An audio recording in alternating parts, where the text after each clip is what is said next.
Logan Hart floated in the maintenance tunnel of Outpost Vidian 9, cursing under his breath. The communication array had broken down again. This was the 5th time this month. His magnetic boots clicked against the metal floor as he pulled himself toward the faulty panel. Day 1234 on this floating tomb, Logan muttered to himself. He always talked when he worked alone. It kept him sane. Another day, another broken system. The outpost was quiet tonight. Most of the 43 crew members were asleep. Logan preferred working the night shift. No one bothered him. No awkward small talk, no mandatory team dinners where everyone pretended they weren't slowly going crazy from isolation. He opened his toolkit and got to work. The communication array was old, really old. It dated back to the Blood War, over 800 years ago, back when humanity fought the Virari, the vampire race that nearly wiped out human colonies across 12 systems. Logan didn't know much about the war. Nobody did. The Virari were extinct now. All the history files said so. The Blood Sector, where Vidian 9 was located, used to be their territory. Now it was just empty space filled with dead ships and forgotten stations. "Let's see what's wrong with you this time," Logan said to the machine. He pulled out his scanner and checked the frequency modulators. Everything looked normal. Too normal. He frowned. The array was receiving power. The circuits were fine, but something was definitely wrong. He could feel it. Logan decided to run a full diagnostic. He connected his portable terminal to the main panel and started typing commands. Lines of code scrolled across his screen. Then he saw it. One frequency channel was active, a channel that should have been dead for centuries. "That's weird," Logan whispered. The frequency was labeled in Old Earth script. Virari Emergency Band. Forbidden. Do not use. Logan's curiosity got the better of him. He'd been alone too long. He'd talked to machines for 3 years. What harm could come from checking an old, dead frequency? He activated his recording system out of habit. He always recorded his maintenance work. Sometimes crew members watched his videos when they were bored. "Well, folks," Logan said to his invisible audience, "looks like I've found something interesting. An old vampire frequency from the Blood War. Let's see if anyone's home." He laughed at his own joke. Of course nobody was home. The Virari were extinct. Logan opened the frequency channel. Static filled his headset. White noise. Nothing else. "Yeah, that's what I thought. Dead as..." Wait. Something changed in the static. A pattern. Rhythmic. Almost like breathing. Logan's hands froze over the keyboard. His heart started beating faster.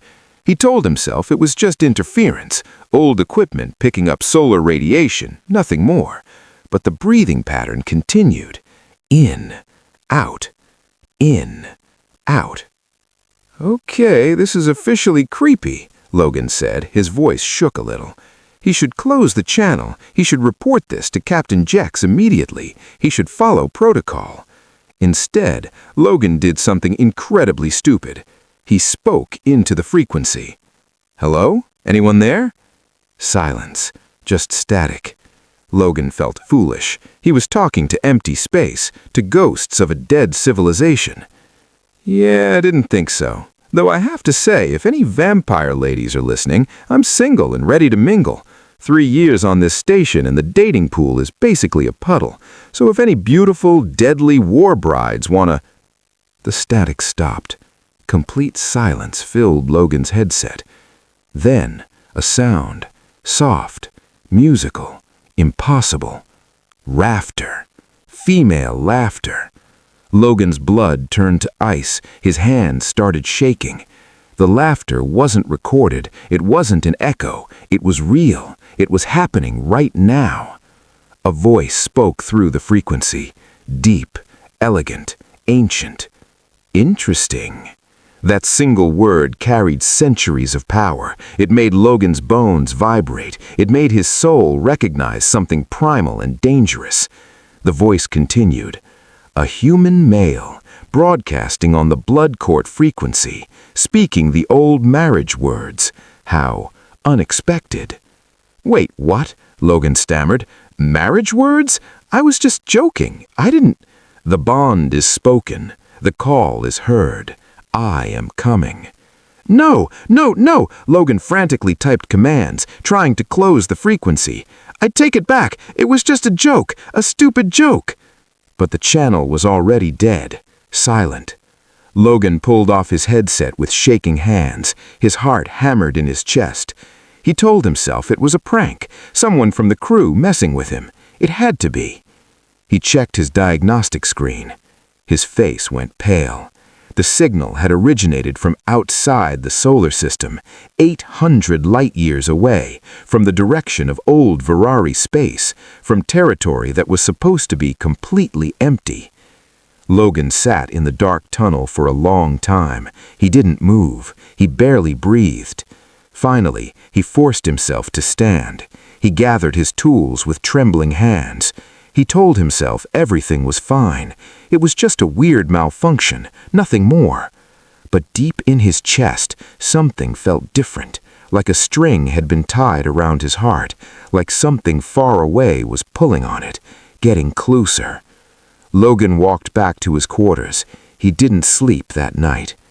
24 hours later, all the alarms on Vidian 9 started screaming. A massive ship had appeared at the edge of the system, black as midnight, covered in ancient Virari symbols, moving straight toward the station with impossible speed. Captain Jex's voice crackled through the station speakers. "All hands to battle stations. Unknown vessel approaching. This is not a drill." Logan ran to the observation deck with the rest of the crew. Everyone pressed against the windows, staring at the approaching ship. It was beautiful and terrifying, sleek like a blade, covered in red markings that glowed like fresh blood. The ship stopped just outside the station. A single shuttle detached and flew toward Vidian 9's docking bay. "Should we fire on it?" someone asked. "No," Captain Jex said quietly. "If they wanted us dead, we'd already be dead." The shuttle docked. The airlock hissed open. Logan's heart stopped. A figure stepped through, tall, powerful, wearing black armor that seemed to absorb light. She removed her helmet slowly. Red eyes, pale skin, elegant features, black hair that fell past her shoulders. And when she smiled, Logan saw them. Fangs. She looked directly at Logan through the crowd, as if she could sense exactly where he was. Her voice echoed through the docking bay, clear and absolute. "I am Seraphine Dracaris, last Warbride of House Dracaris, last daughter of the Blood Court, last daughter of the Blood Court, survivor of the Purge." She took a step toward Logan. Everyone moved aside, too terrified to stop her. "You called," Seraphine said, her red eyes locked on Logan's. Logan couldn't speak, couldn't move, couldn't breathe. Seraphine stopped 3 feet away from Logan. She tilted her head, studying him like a predator studies prey. "You spoke the ancient words, human. You broadcast the blood call on the royal frequency. You made a proposal according to the old laws." "It was a joke," Logan finally managed to whisper. Seraphine's smile widened, dangerous, beautiful. "Jokes don't activate blood bonds. You are mine now, and I am yours. The universe has spoken." She reached out and touched Logan's chest, right over his heart. "Can you feel it?" Seraphine whispered. "The string between us?" Logan could feel it, that strange pulling sensation he'd felt for 24 hours. It was coming from her. "What did I do?" Logan breathed.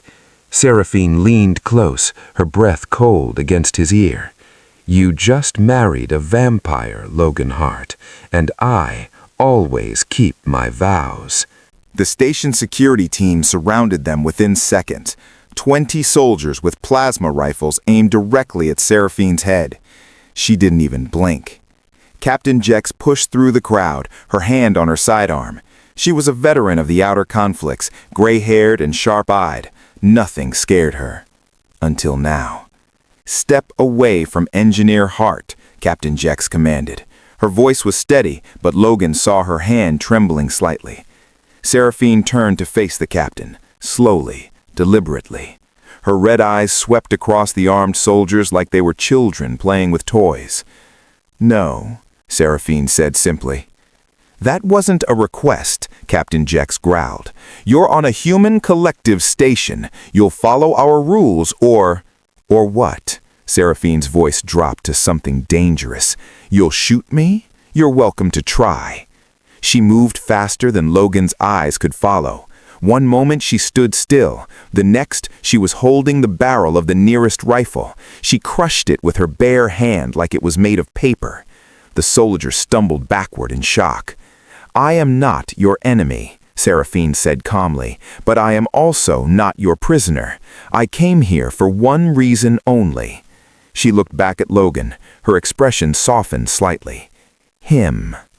Logan felt everyone's eyes turn to him. He wanted to disappear, to wake up and discover this was all a nightmare.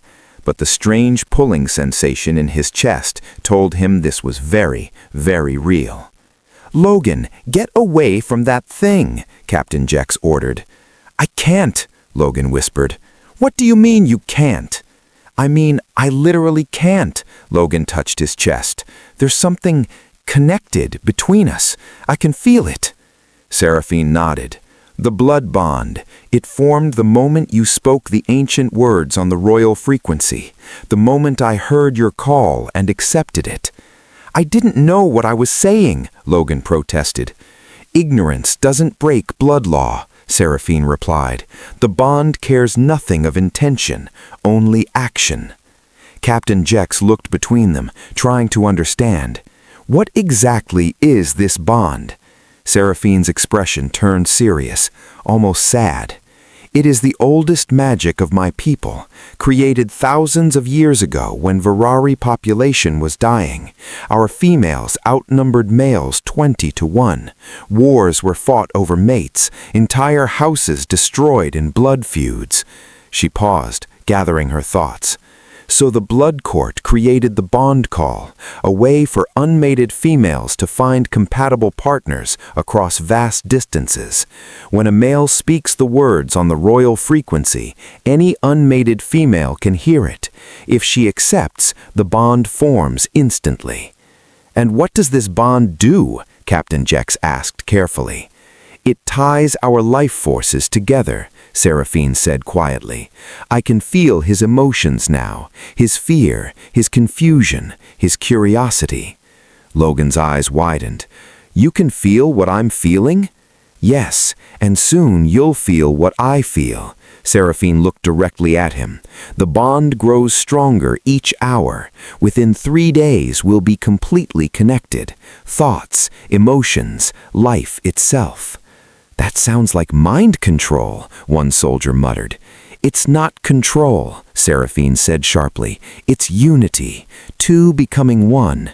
It was designed to create perfect partnerships, unbreakable loyalty, eternal love." "Eternal?" Logan's voice cracked. Seraphine nodded. "Blood bonds last until death. They cannot be broken by choice." The docking bay fell silent. Logan felt like the walls were closing in. This couldn't be happening. This couldn't be real. "There has to be a way to reverse it," Captain Jex said. "Some kind of ritual or—" "There is no reversal," Seraphine interrupted. Her voice carried absolute certainty. "There is only completion or death." Those last 2 words hung in the air like a guillotine blade. "Death?" Logan repeated weakly. Seraphine turned to him. For the first time, she saw something like sympathy in her ancient eyes. "If the bond is not completed within 7 days, both parties die. The life force connection tears itself apart. It's—" She hesitated. "It's not a pleasant death." Logan felt his legs go weak. Someone caught him before he fell. "You're lying," Captain Jex accused. "This is some kind of trick to—" "I wish I was lying," Seraphine said quietly. "Do you think I wanted this? Do you think I wanted to be bound to a human?" The way she said human carried 8 centuries of pain. Your people hunted mine to extinction. The human collective declared the Great Purge. They burned our worlds. They destroyed our ships. They killed every Varari they could find. Men, women, children. They showed no mercy. Her hands clenched into fists. Logan noticed her nails were sharp like claws. My entire house was slaughtered. My father, my mother, my 7 sisters. I watched them die. I was 16 years old. The temperature in the docking bay seemed to drop. Frost formed on nearby metal surfaces. So no, Captain, Seraphine said coldly. I did not want this bond. I did not want to be tied to the species that destroyed everything I loved. But the universe decided otherwise. She looked back at Logan. This time her eyes were filled with something complicated. Anger, grief, resignation. The bond doesn't care about history, Seraphine whispered. It doesn't care about war or genocide. It simply is. Logan found his voice. What happens if I refuse? If I just don't complete the bond? Then we both die in 7 days, Seraphine bluntly said. You'll feel it start on day 5, burning in your veins, like your blood is turning to acid. By day 6, you won't be able to move. By day 7, she didn't finish. She didn't need to. This is insane, Logan said. This is completely insane. Yes, Seraphine agreed, but it's also reality. Captain Jack stepped forward. We have scientists, medical technology. Maybe we can... There is no technology that can break a blood bond, Seraphine interrupted. Trust me, my people tried for thousands of years. The bond exists beyond physical science. It touches the soul itself. Logan's mind raced. 7 days. He had 7 days to decide if he wanted to complete some ancient vampire marriage ritual or die horribly. Some choice. I need time, Logan said. I need to think. You have time, Seraphine said, but not much, and there's something else you should know. What? Logan asked, afraid of the answer. The bond has a range limit. I cannot go more than 100 meters away from you. If I do, we both experience extreme pain. The bond tries to pull us back together. Logan stared at her. So you're saying...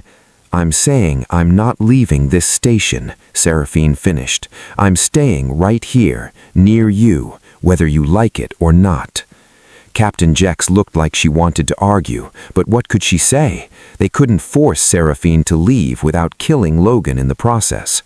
Security will be watching you, Captain Jex warned, every moment, if you try anything. I won't, Seraphine said tiredly. She suddenly looked very old, very alone. I just want to survive this, same as him. She turned to Logan one last time. I know you hate me, Seraphine said softly. I know you're afraid. You should be. I'm a monster from your nightmares, a survivor of a race your ancestors tried to erase. She took a step closer. Logan didn't back away. But we're connected now, Seraphine whispered, and I can already feel your heart. You're not cruel. You're not a killer. You're just lonely. Logan felt tears sting his eyes. How did she know that? How could she see so clearly into me? So here's my question, Logan Hart. Seraphine's voice carried the weight of centuries. The human collective killed my entire house. Your people hunted us to near extinction. They destroyed our worlds and called it justice. Her red eyes locked with his. And yet the universe has bound me to you, connected my soul to yours, made my life dependent on your choice. Seraphine's expression was unreadable. Pain, anger, almost like hope. Tell me, Logan Hart, she whispered, why shouldn't I kill you for your species' sins? Why shouldn't I take you with me into death and consider it revenge? The docking bay was silent. Everyone waited for Logan's answer. But Logan had no answer. He just stared at this impossible creature, this beautiful, terrifying, broken survivor. And somewhere deep in his chest, the bond pulled tighter, drawing them together, whether they wanted it or not. 3 days had passed since Seraphine arrived. 3 days of strange coexistence on Outpost Viridian 9. Logan had been assigned new quarters, larger ones, because Seraphine needed to stay within 100 meters of him at all times. The crew wasn't happy about it, but Captain Jex saw no other option. Seraphine didn't sleep, at least not like humans did. She would sit in the corner of Logan's quarters, perfectly still for hours. Sometimes her eyes glowed faintly in the darkness. It should have terrified Logan. Instead, he found it oddly comforting. They talked, not much at first, small things, safe things. Logan learned that Seraphine was 847 years old, that she loved old Earth music, especially something called jazz, that she'd been hiding in deep space for centuries, alone on her ship, waiting for something. "What were you waiting for?" Logan had asked.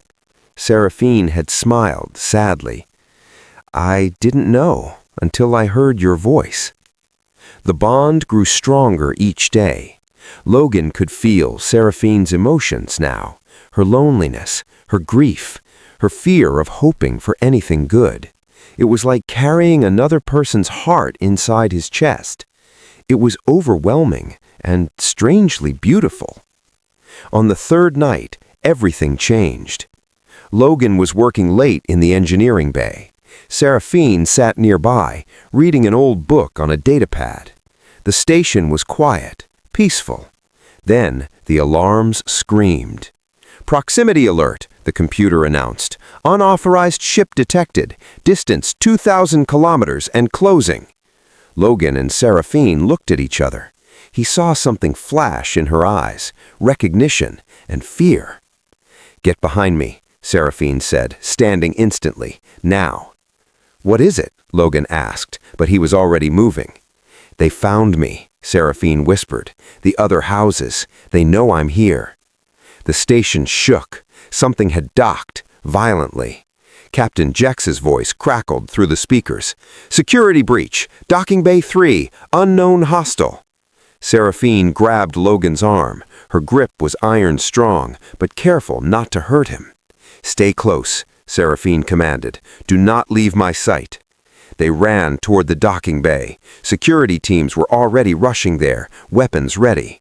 Logan heard shouting, then screaming, then the unmistakable sound of plasma fire. They rounded the corner, and Logan's blood froze. Bodies. 6 security guards lay motionless on the floor, not dead, but unconscious, their weapons melted into slag. And standing in the center of the corridor was another Virari. Female, tall, wearing crimson armor that looked like it was made from dried blood. Her hair was white as bone. Her eyes burned like orange fire. She smiled when she saw Seraphine. It was not a friendly smile. "Hello, cousin," the white-haired Virari said. Her voice was like silk over razors. "Lyria," Seraphine growled. Logan felt a wave of pure hatred through the bond. "You shouldn't be here." "Oh, but I should," Lyria purred. She took a step forward. More security guards appeared, aiming weapons at her. She ignored them completely. "When I heard the blood call activate after 8 centuries, I knew something miraculous had happened."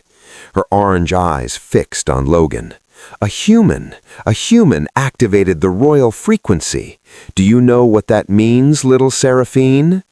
"It means nothing," Seraphine said coldly. "He's mine. The bond is formed. Leave, now." Lyria laughed. It sounded like breaking glass. "Yours? You think you deserve him?" Lyria's smile vanished. "You're the last of a dead house, a refugee, a ghost hiding in the shadows, while I am House Creveth, 16 sisters, 12 warships, an entire fleet waiting in the dark." She pointed at Logan. "That human is a genetic miracle. Don't you understand? Humans have evolved. 8 centuries of isolation from us, and their genetics have shifted. They're compatible now, with all Virari houses." Logan's stomach dropped. "What? She didn't tell you?" Lyria grinned at Seraphine. "How noble. Yes, human, you're not just compatible with her, you're compatible with any unmated Virari female, and there are thousands of us, desperate, lonely survivors, scattered across dead space." The corridor fell silent. Logan looked at Seraphine. She wouldn't meet his eyes. "Is that true?" Logan asked quietly.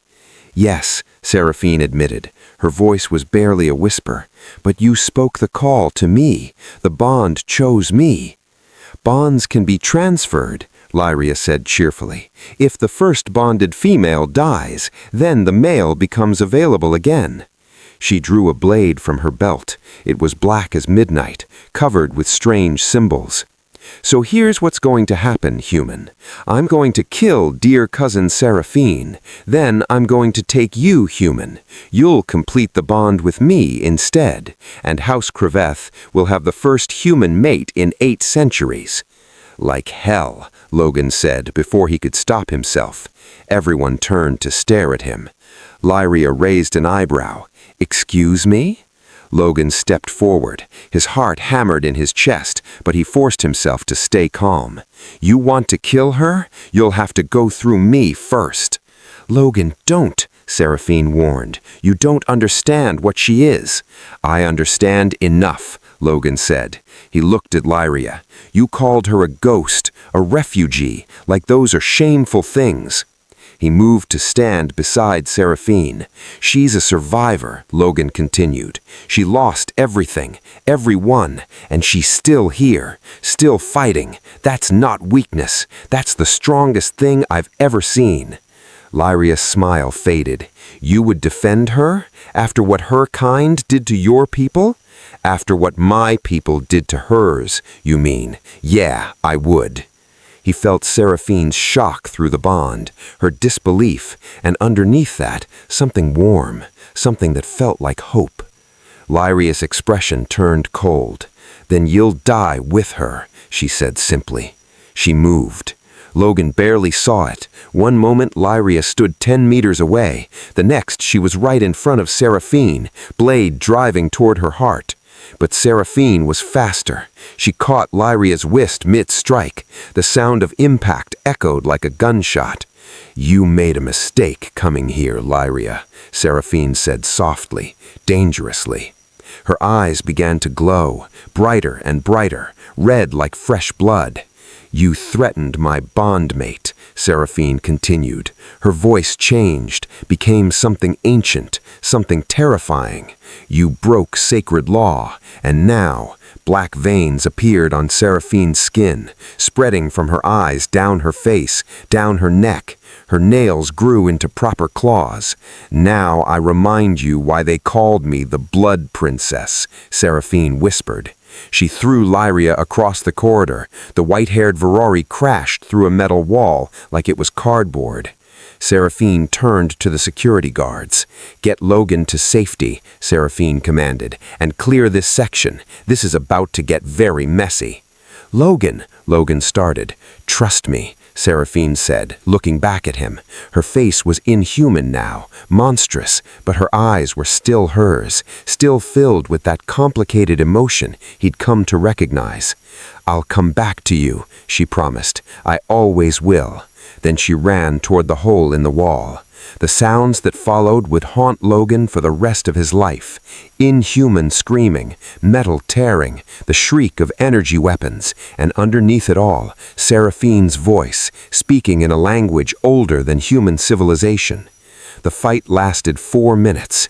When Seraphine emerged, she was covered in blue blood, Virari blood. Her armor was torn. She had cuts across her face and arms, but she was alive. Lyria didn't follow. Seraphine walked straight to Logan. The black veins faded from her skin. Her eyes returned to their normal red. She looked exhausted. Is she dead? Captain Jex asked carefully. No, Seraphine said, but she'll be walking for a while. I sent her back to her ship with a message for the other houses. What message? That Logan Hart is under protection of House Dracarys, and anyone who challenges that will face me. She swayed slightly. Logan caught her. You're hurt, Logan said, alarmed. I'll heal, Seraphine said, but her voice was weak. I need... What? What do you need? Seraphine looked at him, really looked at him. Her expression was vulnerable in a way he'd never seen. Blood, she whispered. The fight drained me. I need blood to heal fully. Logan understood immediately. You want mine? You would never take without asking, Seraphine said quickly. But yes, if you're willing, just a little, it would help. Logan didn't hesitate. Do it, he said. Logan, you don't have to. I know, Logan interrupted. I want to. You just saved my life. You fought for me. This is the least I can do. Seraphine's eyes widened. Through the bond, Logan felt her shock, her gratitude, and something deeper, something that made his heart race. She took his hand gently, brought his wrist to her mouth. This will hurt for a moment, but then The command center of Outpost Vidian 9 was chaos. 7 Virari warships hung in space like predators circling wounded prey. Each ship was massive, ancient, and covered in the symbols of different houses. Their weapons were charged, their shields were active. They were waiting. They're demanding we open communications, Lieutenant Chen said, his voice tight with fear. All 7 ships, at once. Captain Jex looked at Seraphine. What do they want? Him, Seraphine said simply. She stood beside Logan, her hand gripping his. They want to negotiate for Logan, or take him by force. Over my dead body, Captain Jex growled. That can be arranged, Seraphine said quietly. You have 43 people on this station. Each of those ships carries at least 200 Virari warriors. This isn't a fight you can win. Logan stared at the view screen. 7 massive warships, thousands of ancient vampire warriors, all coming for him. He should have been terrified. Instead, he felt strangely calm. Open the channel, Logan said. All 7 ships. What? Captain Jex turned to him. Logan, you can't. Open it, Logan repeated. His voice was steady. Let me talk to them. Seraphine grabbed his arm. Logan, you don't understand what you're dealing with. These are house matriarchs, ancient beings who've survived for over 1,000 years. They'll tear you apart with words alone. And I'll just have to be smarter, Logan said. He looked at her. Trust me. Through the bond, Seraphine felt his determination, his confidence. It was foolish, reckless. It was also kind of attractive. Fine, Seraphine said, but I'm standing beside you. Logan smiled. I wouldn't have it any other way. Lieutenant Chen opened all 7 channels simultaneously. The view screen split into 7 sections. 7 faces appeared. 7 pairs of ancient, inhuman eyes stared at Logan. The first was Lyria of House Kraveth. Her bruise was from the fight with Seraphine. She looked furious. The second was an elderly Virari with silver hair and golden eyes. She radiated power and authority. The third was young-looking, maybe appearing 20 years old, with purple eyes and a cruel smile. The 4th, 5th, 6th, and 7th were variations of the same theme: beautiful, deadly, ancient. So, the silver-haired one spoke first. Her voice was like ice. You're the human who activated the blood court frequency, the first compatible male in 8 centuries. I am, Logan said. He forced himself to stand tall. My name is Logan Hart. I am Matriarch Vex of House Thornwild, the oldest surviving house. I have jurisdiction in matters of blood law. She gestured to the others.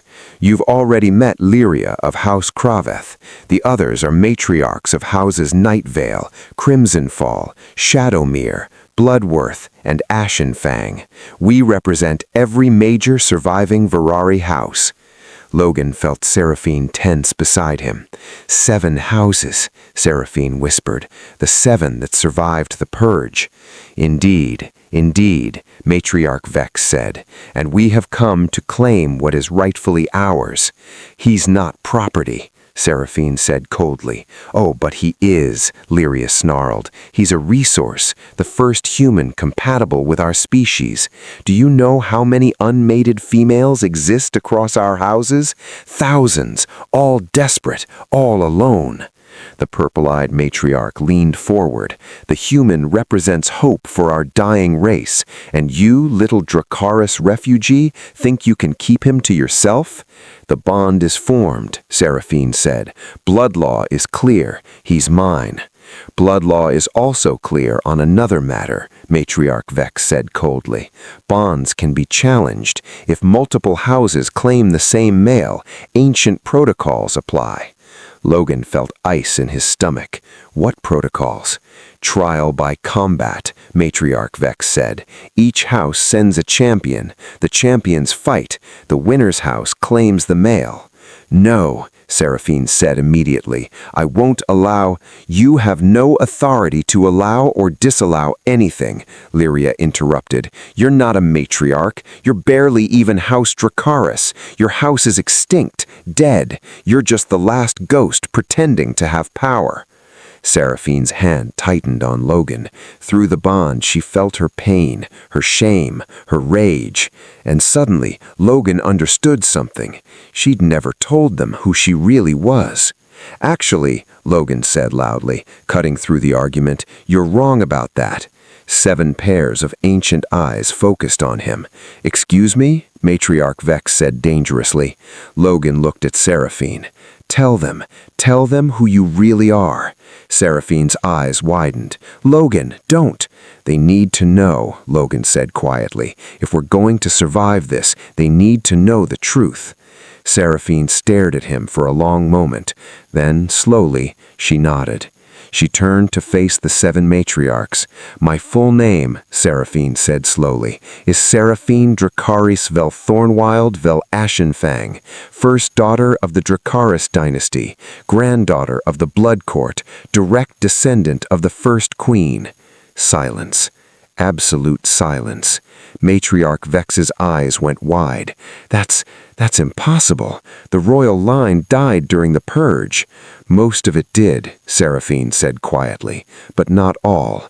My mother hid me, sent me away in a stealth ship.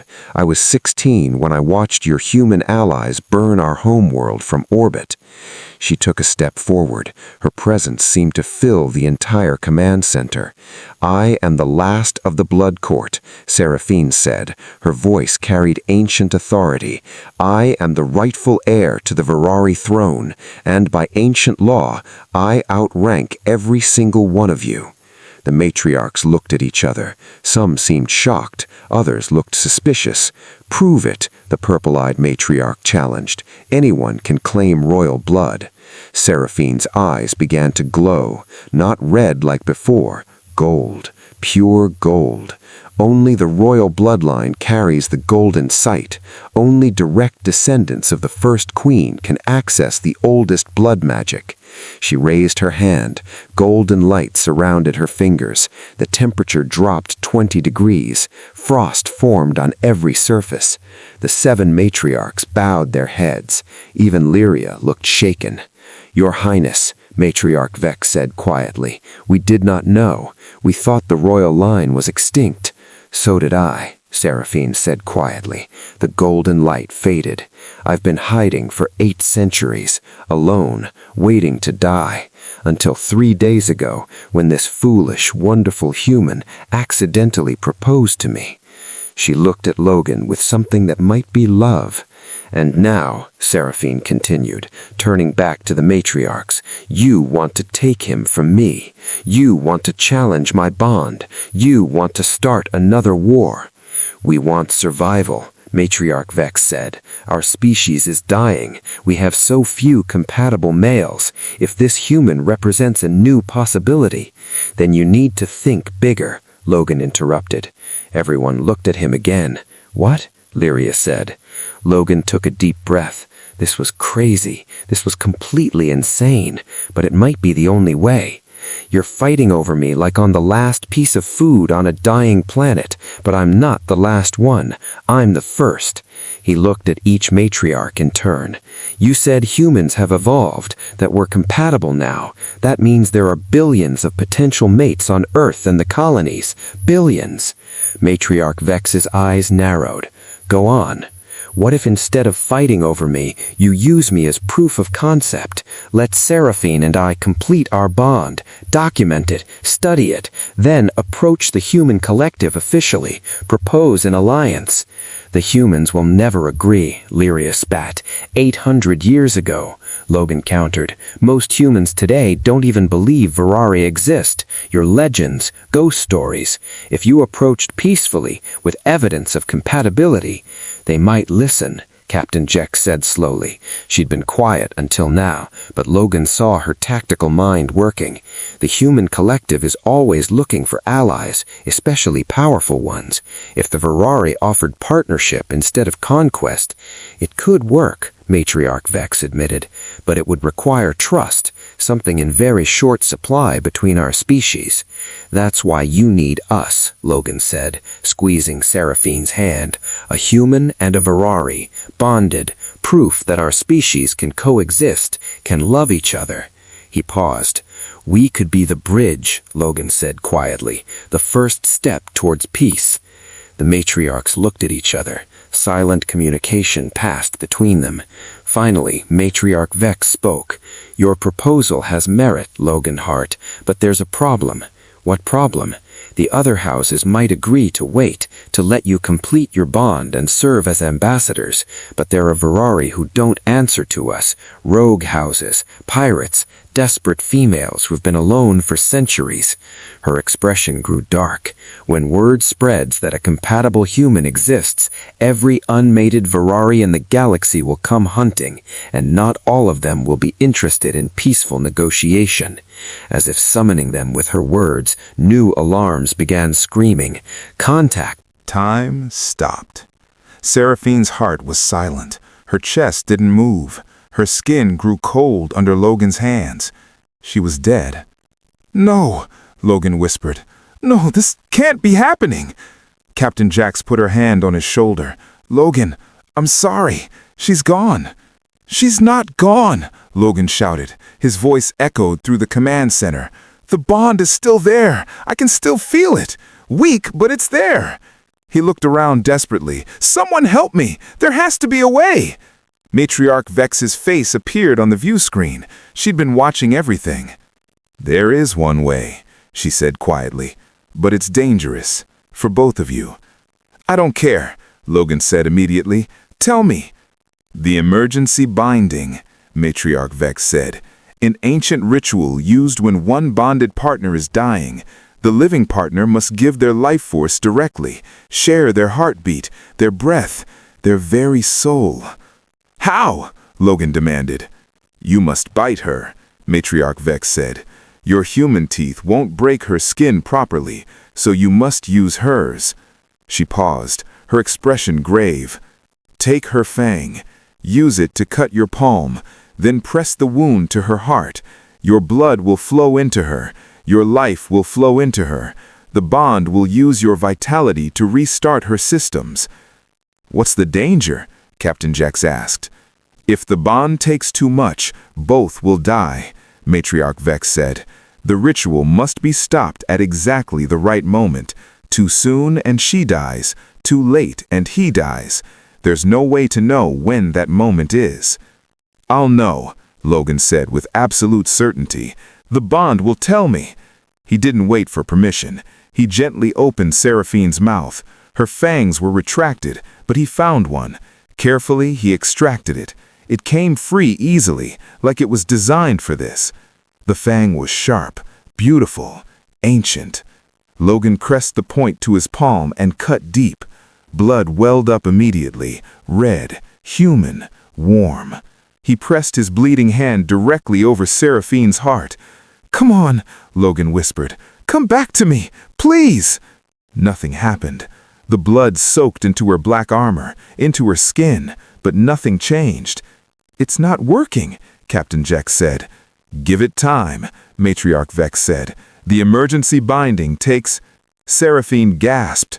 Her back arched. Her eyes flew open. They were pure white. No pupils, no iris, just white light. Logan! Captain Jex tried to pull him away. Something's wrong! No, Logan said. This is right. This is the bond. He pressed his hand harder against Seraphine's heart. More blood flowed. He could feel his life draining, feel his strength leaving. Through the bond, he felt Seraphine's consciousness returning, felt her fighting to come back, fighting to live. That's it, Logan encouraged. Come back. I'm here. I'm not letting you go. Seraphine's hand suddenly grabbed his wrist. Her grip was iron strong. Her mouth opened. Words came out, not in English, in the old Varari language, ancient, powerful. She's speaking the ritual words, Matriarch Vex said, awed. The complete bonding ceremony. She's trying to finish it now, while you're connected. What do I say? How do I respond? You can't, Matriarch Vex said. You don't know the old language. The ritual requires both partners to speak the words. Then teach me, Logan shouted. Quickly! Matriarch Vex began speaking, fast, urgent, ancient words that Logan's human mouth struggled to form. But he tried. He repeated each phrase, each sacred word. Seraphine's white eyes focused on him. Awareness returned. Recognition. She smiled. Even dying, even in pain, she smiled at him. They spoke the ritual together, their voices joining, human and Varari, past and future. The bond exploded with light. Everyone in the command center stumbled back. The light was blinding, golden and red, mixing, swirling. Logan felt the change begin. His blood was burning, his bones were reshaping, his DNA was rewriting itself at the molecular level. It should have hurt, it should have been agony. Instead, it felt like coming home. He felt Seraphine's strength flowing into him, her speed, her power, her centuries of life. And she felt his humanity flowing into her. Her warmth, her compassion, her hope. They were becoming one, not vampire, not human, something new, something the universe had never seen before. The light grew brighter, stronger. It burst through the command center walls, through the station hull, into space itself. The battle stopped. Every Varari in every ship felt it, the completion of a true blood bond, the first in 8 centuries. Pirates stopped firing, house warriors lowered weapons, everyone stared at the golden red light pouring from Outpost Vidian 9. What is that? Someone whispered. History, Matriarch Vex breathed. We're witnessing history. Inside the light, Logan and Seraphine held each other, their foreheads pressed together, their hearts beating in perfect sync. I can feel everything, Logan whispered. Everything you've ever felt. Every loss, every pain, every moment of loneliness. And I feel you, Seraphine whispered back. Your kindness, your humor, your beautiful, ridiculous hope that things can be better. Are we dying? Logan asked. No, Seraphine smiled. We're being born. The light reached its peak, then slowly faded. When it cleared, Logan and Seraphine stood together, changed. Logan's eyes were no longer completely human. They held flecks of red. His skin was slightly paler, his features sharper. When he smiled, his canines were just a bit too long. Seraphine's skin had more color, her features softer. Her eyes, while still red, held warmth they'd never had before.